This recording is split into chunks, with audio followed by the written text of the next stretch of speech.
اور باقی انسانیت کے لیے بھی خوشی کی خبر ہے، اور میں بھی اللہ کے حضور دعا کرتا ہوں کہ اللہ تعالیٰ اس معاہدے کو افغانستان اور امریکہ کے انسانوں کے لیے بالخصوص اور باقی ساری انسانیت کے لیے بالعموم اس میں سے خیر نکالے، آمین ثم آمین۔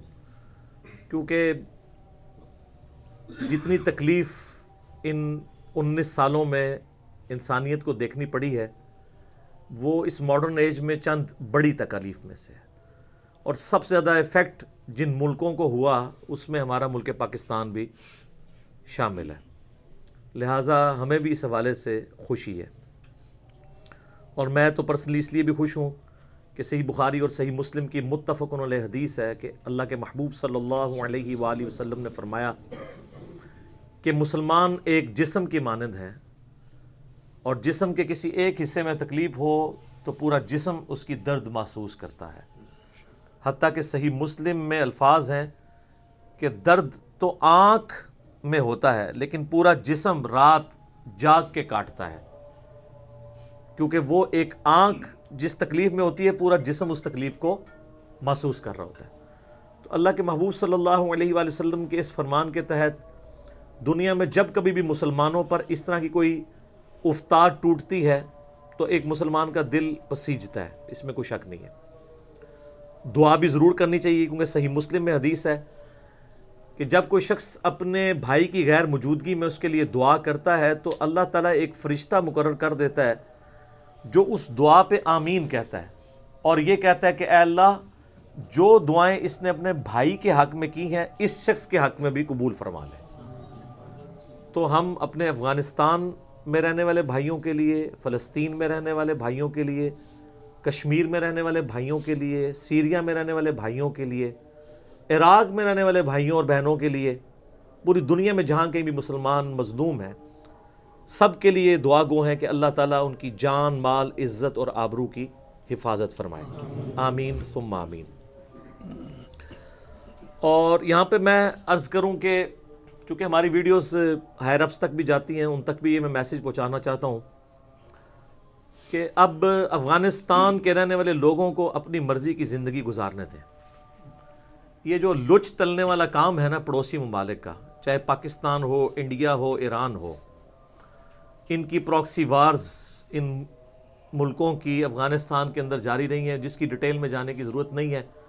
اور ہمارے موجودہ پرائم منسٹر صاحب تو جب پرائم منسٹر نہیں تھے اس وقت بھی اس بات کا رونا روتے تھے، اور اب تو انہوں نے پرائم منسٹر بننے کے بعد اوپنلی میڈیا کے اوپر یہ بات ایکسیپٹ کی ہے کہ ہم سے ماضی میں ایسی غلطیاں ہوئی ہیں، اور الحمدللہ اب ہمارے ریاستی اداروں نے، ہماری حکومت نے، پرائم منسٹر کا جو ویژن تھا اس وقت کہ اس طرح کے معاملات کا علاج صرف پولیٹیکل سلوشن ہوتا ہے، کوئی جنگی سلوشن نہیں ہوتا، جو پرماننٹ سلوشن نہیں ہوتا جنگوں کا، الٹیمیٹلی تباہی ہوتی ہے۔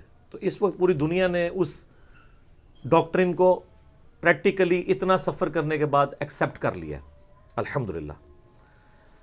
ان ملکوں کے اندر جتنی یہ جنگیں ہو رہی ہیں اس کے بارے میں میرا یہی موقف ہے کہ جہاں پر بھی مسلمانوں پر غیر مسلم ٹوٹ پڑے ہیں اور اس کے مقابلے پہ جو مسلمان جنگیں کر رہے ہیں کافروں کے خلاف، وہ واقعی جہاد ہے، کیونکہ صحیح مسلم میں حدیث ہے کہ اگر چور تیرے گھر میں گھس آئے تو اس سے لڑائی کر، اگر تو مارا گیا تو اللہ کے حضور شہید لکھا جائے گا، اور اگر تو نے چور کو مار دیا تو تجھ پر کوئی قصاص اور دیت نہیں ہوگی، چاہے وہ چور مسلمان ہو چاہے کافر ہو۔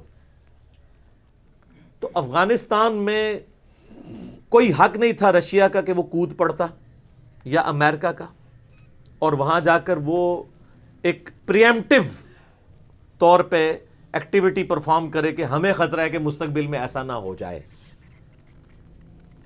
اور ایک ہنستے بستے ملک کو اجاڑ کے رکھ دیا، جو کم از کم 96 میں جب طالبان کی حکومت آئی اس کے بعد کم از کم وہاں پہ امن تو ہو گیا تھا۔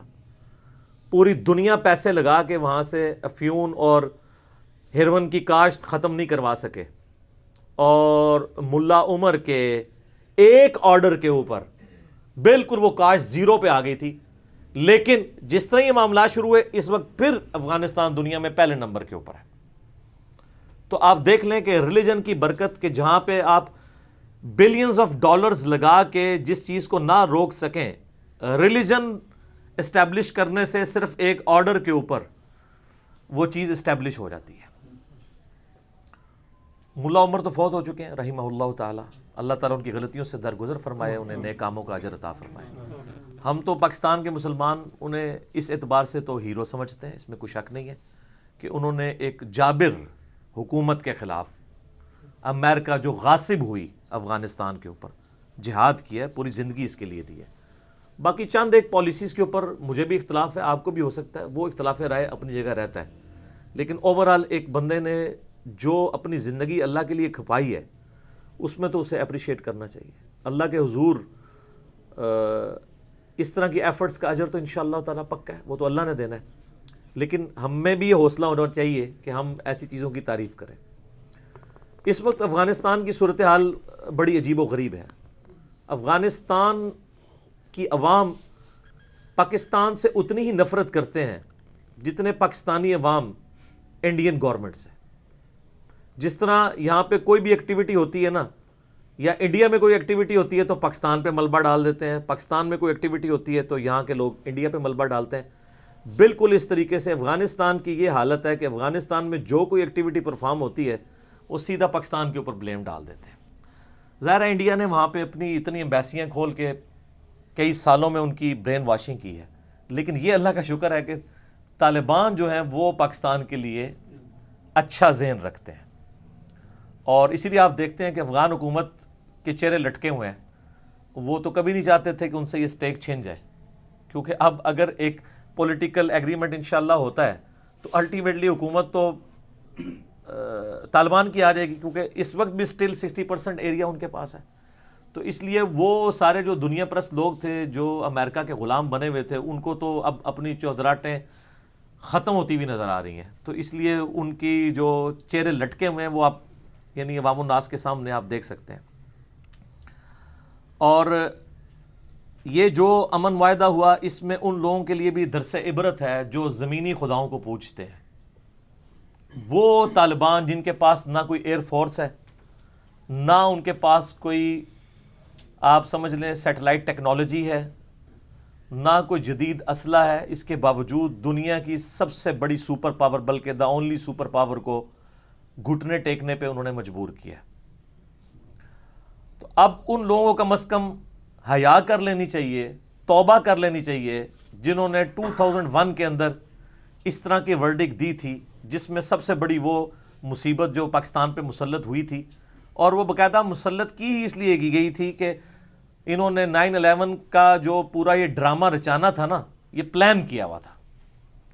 تو اس کے لیے پھر وہ یہاں پہ اگر کوئی پولیٹیکل حکومت ہوتی تو وہ ان کے آگے نہ لیٹتی، تو ایک ڈکٹیٹر ان کو چاہیے تھا، جو مشرف کی شکل میں ان کو ملا، اور وہ پاکستان کو ایک ایسی آگ میں جھونک گیا کہ جس آگ کے اندر لاکھوں جانیں ضائع ہو چکی ہیں اور اربوں ڈالر کا پاکستان کا نقصان ہو چکا ہے، حتیٰ کہ آج اس کا اپنا ادارہ اس کی اس پالیسیز کی وجہ سے پریشان ہے۔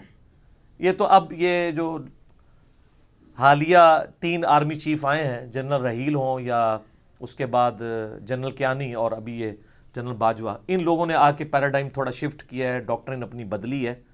ادروائز تو ہمارے پاکستان کے اندر تو ہمارے فوجی بھائی جو ہیں وہ تو اپنی وردی میں پبلک پلیس پہ نہیں آ سکتے تھے، جن دنوں پہ یہاں پہ خودکش حملوں کا سلسلہ ایک شروع ہوا تھا، آپ کو پتہ ہے، لال مسجد کے واقعے کے بعد۔ تو مشرف تو زندہ ہے۔ مجھے آج بھی یاد ہے مشرف کی پریس کانفرنس، جب وہ صحافیوں سے کہہ رہا تھا چند مہینوں کی گیم ہے، طالبان کی حکومت ختم ہو جائے گی اور یہاں پہ ایسی پولیٹیکل گورنمنٹ بنے گی جو پاکستان کے ساتھ فرینڈلی ہوگی، دوست ہوگی۔ تو آج اگر مشرف زندہ ہے تو اس کے چاہنے والے اس تک یہ ہماری ویڈیو پہنچا دیں کہ دیکھ لو اللہ نے تمہاری ذلت تمہاری زندگی میں تمہیں دکھا دی ہے۔ تم چند مہینوں کی بات کرتے تھے، 19 سال انہوں نے سروائیو کیا ان کٹھن حالات کے اندر، اور آج امریکہ ان کے ساتھ صلح کرنے کے اوپر مجبور ہو گیا۔ اور مشرف کو سپورٹ کرنے والے یہاں پہ جو سیکولر قسم کے جرنلسٹ تھے، صحافی تھے، بڑے آزاد خیال قسم کے، ان کے بھی پیٹ میں آج کل بڑی درد ہے۔ لیکن اب چونکہ پوری دنیا جھومی ہوئی ہے اس کے اوپر کیونکہ ہماری اسٹیٹ پالیسی بھی، ہمارے ریاستی ادارے بھی، فوج بھی، ایجنسیز بھی، اور سب سے بڑھ کے ہمارے پرائم منسٹر اسی ڈاکٹرن کے اوپر ہیں کہ پولیٹیکل سلوشن ہونا چاہیے. اب تو انہوں نے اعلانیہ کہا کہ ہم کسی بھی ملک کی جنگ میں ہم حصہ نہیں لیں گے. تو اب تو یہ حالات سازگار ہیں اس حوالے سے کہ یہ بات لوگوں کو سمجھ آ جائے. تو وہ جو زمینی خداؤں کی پوجا کرنے والے لوگ تھے ان کو موت سے پہلے اب توبہ کر لینی چاہیے کہ وَتُعِزُّ مَن تَشَاءُ وَتُذِلُّ مَن تَشَاءُ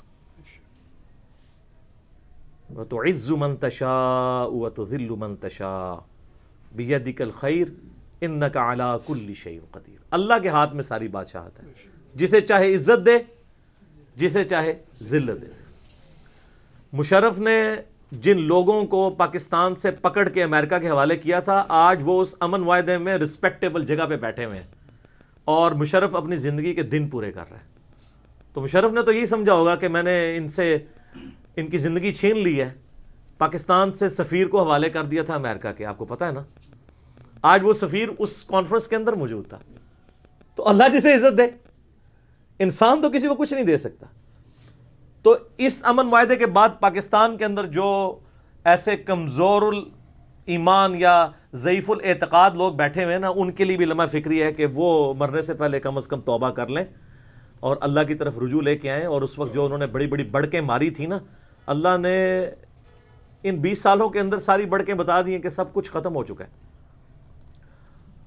اور دوسرے صحافی جو ہیں، جو پبلک اوپینین بنانے والے ہیں، میں ان سے بھی ریکویسٹ کروں گا کہ کوئی پیسمسٹک اپروچ نہ رکھیں. ابھی بھی کچھ لوگ کہہ رہے ہیں پتہ نہیں جی، ہو سکتا ہے جی پھر جنگ چھڑ جائے، معاہدہ ٹرمپ توڑ دے یا طالبان توڑ دیں. پہلے ہی پٹھیاں گلاں کرنی شروع کرتی ہیں. ٹھیک ہے بھائی، پازیٹیو باتیں کریں، آپٹیمسٹک اپروچ رکھیں. ویسے تو آپ سب لوگ امن کے دائی ہیں، اور یہاں پہ آ کے آپ پیسمسٹک اپروچ رکھتے ہیں اس لیے کہ ان کو مذہبی لوگ، مذہب کا غلبہ، اسلام کا غلبہ پسند نہیں ہے. تو آپ دیکھ لیں، وہ اسلامک ایمریٹس آف افغانستان، یہ انہوں نے اپنا وہ ٹائٹل رکھا ہوا تھا. ٹھیک ہے. اور ایک ہمارا وہ پڑوسی ملک یا کسی زمانے میں ہمارا حصہ رہا ہے بنگلہ دیش، انہوں نے اپنا نام ہی چینج کر کے پیپلز ریپبلک آف بنگلہ دیش رکھ لیا. ٹھیک ہے. تو اور آپ دیکھ لیں، جو لوگ وہ سگنیچر کر رہے تھے، ان کی آپ لباس دیکھیں، ان کی عاجزی دیکھیں، کوئی کسی کے اوپر تکبر نہیں چھایا ہوا، بالکل منکسر المزاج لوگ ہیں. اللہ جسے عزت دے، اللہ جسے چاہے ذلت دے، یہ تو اللہ کے ہاتھ میں ہے. اور یہ جو افغانستان کا ایشو ہے، اس میں خوشائن بات یہ ہے کہ ہماری اس وقت جتنی پولیٹیکل جماعتیں ہیں پاکستان کی، چاہے وہ حکومتی اتحاد میں ہوں یا اپوزیشن کے اندر، سب کا کنسنسس ہے کہ افغانستان کے اندر امن ہونا چاہیے. پاکستان کا امن ڈیپینڈنٹ ہے اس کے اوپر، اور اس کے اوپر بھی کنسنسس ہے کہ پاکستان یا کسی اور ملک کو اب جا کے افغانستان میں کوئی لوچ نہیں اپنا تلنا چاہیے. ان کو اپنی زندگی گزارنے دیں، ان کا ملک ہے، ان کو بھی حق حاصل ہے کہ وہ اپنے معاملات کو اپنے طریقے سے لے کے چلیں، نہ کہ یہ ہے کہ وہ پراکسی وار کا ایک سمجھ لیں بیٹل فیلڈ بنا ہوا ہو. آپ ذرا امیجن کریں، وہ بیچارے کتنا سفر کر رہے ہیں ان چیزوں سے، کتنے سالوں سے کر رہے ہیں. پہلے رشیا مسلط ہوا، پھر اس کے بعد امریکہ کی یہ تکلیفیں دیکھیں. ان مع العسر یسرا ان مع العسر یسرا. ہر مشکل کے بعد آسانی ہے، ہر مشکل کے بعد آسانی ہے. تو ہم اللہ سے امید کرتے ہیں کہ یہ اتنی بڑی جو مشکلیں دیکھی ہیں، 3 نسلیں افغانیوں کی جھونک دی گئی ہیں اس کے اندر، تو اللہ تعالیٰ اس مشکل کے بعد ان کے لیے آسانی والا کوئی معاملہ فرمائے. آمین ثم آمین. اب تھوڑی سی میں فرقوں سے متعلق بات کر لوں. پاکستان میں بھی آپ کو پتہ ہے، چونکہ سارے مکاتب فکر کا گڑھ بنا ہوا ہے، دنیا میں کوئی فرقہ ہونا اس کی جڑیں آپ کو پاکستان میں ہی ملیں گی.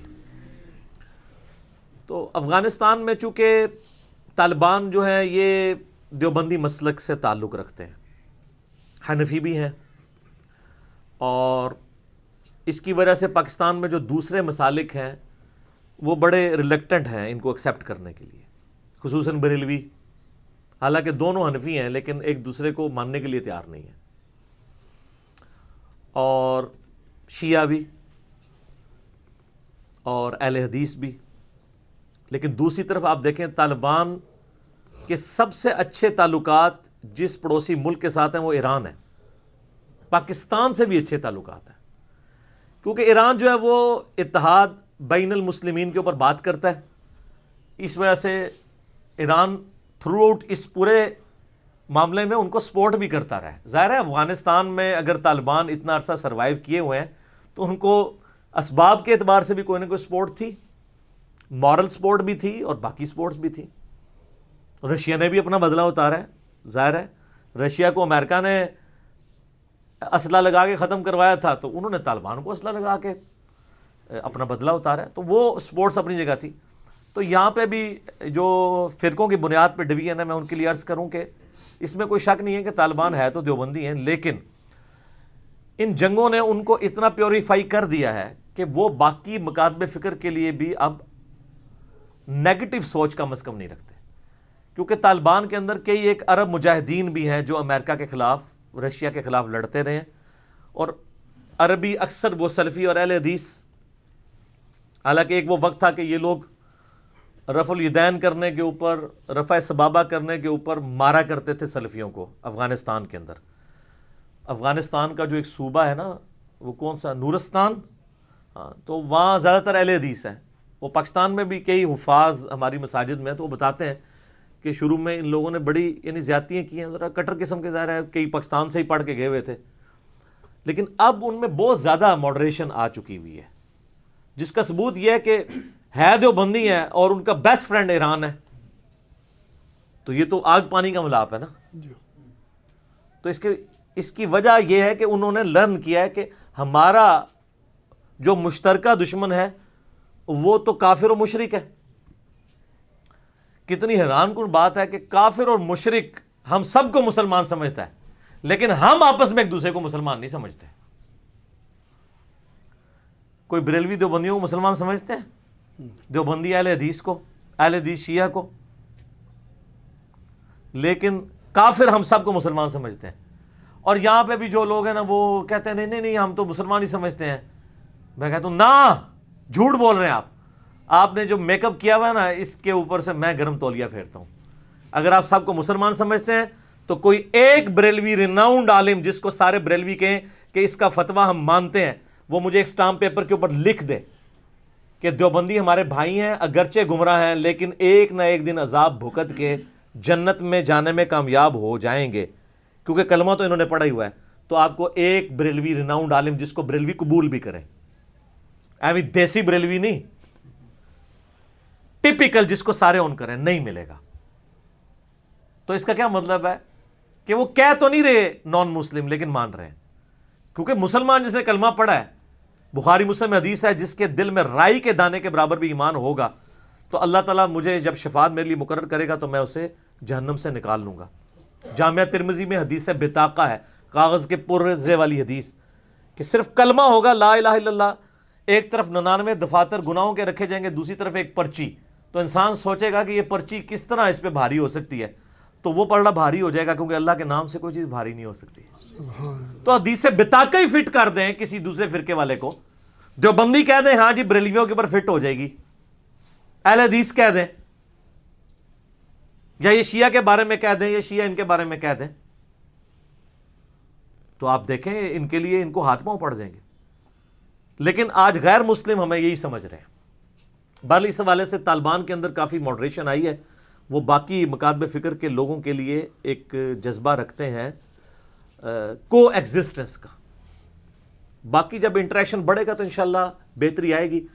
اور میں تو بلکہ آج سوچ رہا تھا کہ جو امام محمد مہدی رضی اللہ تعالیٰ عنہ علیہ السلام کے بارے میں بشارتیں ہیں کہ ان کے جو سپورٹر لوگ ہیں وہ اسی خراسان کے علاقے سے ہی جائیں گے. نبی الاسلام کے مبارک زمانے میں خراسان میں ایران، افغانستان اور پاکستان کی جو ناردرن ایریا کی جو یہ بیلٹ پوری یہ خراسان کے اندر آتی ہے. تو یہ بھی ڈن ہے کہ امام مہدی کا کوئی فرقہ نہیں ہوگا. اگر وہ سنیوں میں آگے شیعہ نے نہیں ماننا، شیعوں میں آگے سنیوں نے نہیں ماننا، اور سنیوں کے اندر بھی آگے 3 فرقے تو بڑے بڑے بریلوی دیوبندی اہل حدیث ہیں، اور اگر آف شوٹس میں آئے تو حنفی شافعی مالکی حنبلی ہیں، جو ایک دوسرے کے پیچھے نمازیں نہیں پڑھتے، جنہوں نے کعبے میں 4 مسلے رکھے 300 سال تک سلطنت عثمانیہ میں، انہوں نے امام مہدی کو کس مسئلے پہ لا کے کھڑا کرنا ہے؟ حنفی پہ، شافعی پہ، مالکی پہ، حنبلی پہ؟ تو امید ہے کہ امام مہدی سے پہلے ساروں کا پتہ صاف ہو جائے گا انشاءاللہ تعالی۔ ابھی کافی سارے صفائی ہو چکی ہے اللہ کے فضل سے، تو امید ہے کہ مزید بہتری آئے گی۔ مسند احمد میں حدیث ہے، نبی علیہ السلام نے فرمایا کہ قیامت اس وقت تک قائم نہیں ہوگی کہ جب تک دنیا کے ہر گھر میں میرا پیغام نہ پہنچ جائے، اور چاہتے ہوئے یا نہ چاہتے ہوئے لوگ اسے قبول نہ کر لیں، کیونکہ اللہ کا قرآن میں وعدہ ہے هو الذی ارسل رسولہ بالہدی ودین الحق لیظہرہ علی الدین کلہ ولو کرہ المشرکون۔ وہی اللہ ہے جس نے الہدی یعنی قرآن کے ساتھ اور دین حق کے ساتھ نبی علیہ السلام کو مبعوث کیا تاکہ اسے تمام ادیان پر غالب کر دے، چاہے کافر اور مشرک اس کا برا مان جائے۔ تو وہ دین تو غالب ہونا ہے۔ مسند احمد میں حدیث ہے، سنن ابی داؤد میں حدیث موجود ہے کہ قیامت اس وقت تک قائم نہیں ہوگی جب تک کہ میری بیٹی فاطمہ کی اولاد میں سے میرے ہی نام پہ ایک شخص نہ پیدا ہو جائے، محمد بن عبداللہ المہدی، جو پوری دنیا کو انصاف سے بھر دے گا۔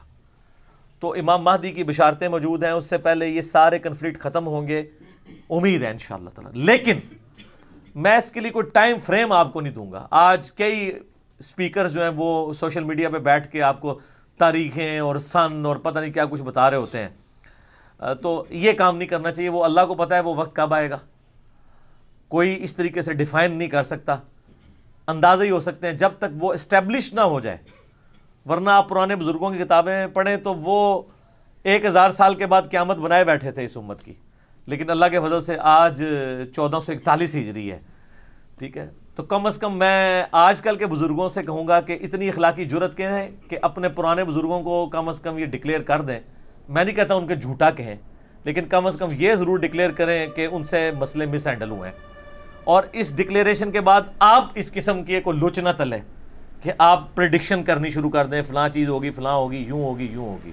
اس طرح کے معاملات نہ کریں۔ قل جاء الحق وزہق الباطل ان الباطل کان زہوقا۔ اے نبی فرما دو حق آ گیا اور باطل مٹ گیا، اور باطل ہے ہی مٹنے کے لیے۔ اور میں یہاں پہ مذہبی لوگوں سے بھی کہوں گا کہ اس امن معاہدے کے بعد اس اعتبار سے بھی کسی کو ٹانٹ نہ کریں اور اس طرح کی کوئی کمپین سوشل میڈیا پہ نہ چلائی جائے جس سے امن معاہدہ جو ہے وہ تار تار ہو جائے۔ ون ون سچویشن ہے، صرف امریکہ کے حق میں یہ بہتری نہیں ہوئی ہے، افغانستان کے حق میں بھی ہوئی ہے۔ آپ تو دیکھ رہے ہیں نا کہ وہ امریکہ نے گھٹنے ٹیک دی ہیں۔ اس پوری جنگ کے اندر افغانستان کا بھی بہت نقصان ہوا ہے، کتنے مسلمان مارے گئے، میں نے بتایا 1 لاکھ سے زیادہ لوگ 19 سال میں صرف افغانستان میں شہید ہوئے ہیں۔ پاکستان میں کتنے لوگ شہید ہوئے ہیں، اور پوری دنیا کے اندر جو دیندار لوگوں سے نفرت اور اسلاموفوبیا جسے پرائم منسٹر کہتے ہیں، اور اسی طریقے سے جو نفرتیں آئی ہیں اور دنیا ڈیوائیڈ ہوئی ہے، یہ سب کچھ اگر آپ اس کو ڈیپ ڈگ کریں تو یہ 9/11 کے بعد بہت زیادہ فرق پڑا۔ تو ایک خوشائن چیز ہے، ہمیں اس کو سپورٹ کرنا چاہیے۔ بلکہ میں امریکن اخبار بھی پڑھ رہا تھا، اور اس طریقے سے گوگل کے اوپر جو ریسرچ پیپرز آئے ہیں مختلف ٹاپکس پہ، تو ایون امریکن گورنمنٹ بھی اپنا یہ سودا عوام میں بیچ رہی ہے کہ جی اب ہم امن کی طرف جا رہے ہیں، اور بالآخر ہماری کوششیں رنگ لے آئی ہیں۔ کچھ وہ نمک مرچ اپنی بھی ڈال رہے ہیں، لیکن کچھ باتیں ان کی بالکل درست ہیں، کیونکہ ان کی عوام بھی، کئی فوجی بھی اس پورے سسٹم میں اس طرح کی جنگوں کے خلاف تھے، اور انہوں نے وہاں پہ بھی پروٹیسٹ کیے ہیں۔ اور میں آپ کو بتاؤں پاکستان میں اتنے بڑے پروٹیسٹ نہیں ہوئے جتنے امریکہ اور یورپ میں ان جنگوں کے خلاف ہوئے ہیں۔ ظاہر ہے کہ انہوں نے جنگ عظیم اول اور دوم ورلڈ وارز سے لرن کیا ہوا ہے کہ کروڑوں لوگ مارے گئے ہیں۔ تو عام عوام تو لڑنے جھگڑنے والی نہیں ہوتی نا، یہ تو حکمران ہوتے ہیں کہ جو اپنی ضد کے خاطر جو ہے وہ قوموں کو جنگوں کے اندر جھونک دیتے ہیں۔ جس طرح اس وقت یہ مصیبت مودی کی شکل میں نازل ہوئی ہے ہمارے پڑوسی ملک کے اندر، اور وہاں پہ کشمیریوں کے لیے ایک مشکل وقت آیا ہوا ہے۔ دعا کریں اللہ تعالیٰ ان کے لیے بھی آسانیاں فرمائے، اور پوری دنیا کے مسلمان جہاں کہیں بھی ہیں اللہ تعالیٰ ان کی جان مال عزت آبرو کی حفاظت فرمائے۔ لا الہ الا انت سبحانک انی کنت من الظالمین حسبنا اللہ ونعم الوکیل یا حی یا قیوم برحمتک استغیث ولا حول ولا قوة الا باللہ العلی العظیم ربنا آتنا من لدنک رحمہ وَهَيِّئْ لَنَا مِنْ أَمْرِنَا رَشَدًا۔ آمین ثم آمین۔ ٹھیک ہو گئے؟ جزاکم اللہ۔